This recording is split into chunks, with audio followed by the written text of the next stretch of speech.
name is Tim Spector. I'm Professor of Genetic Epidemiology at King's College London.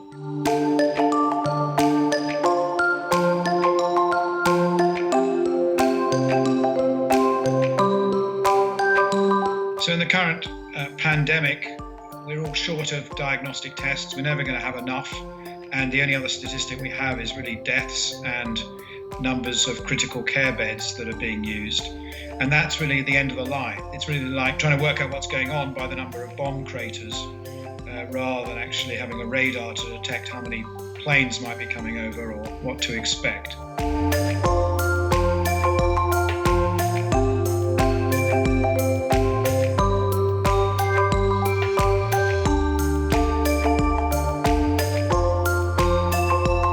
Basically, this allows people to log on every day, whether they're affected or not, onto a very simple app that takes about 2 minutes to use and informs us and subsequently the health service and government exactly what's going on in a real-time basis. And if enough people do it, we get a very clear picture of what's going on.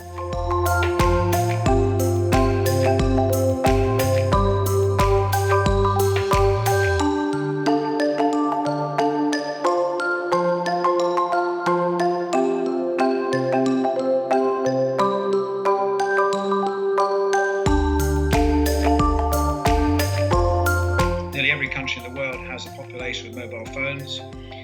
The apps they can download are free, and this is basically a way of giving the health service a real heads up about what's happening and can eventually reduce costs and death that way.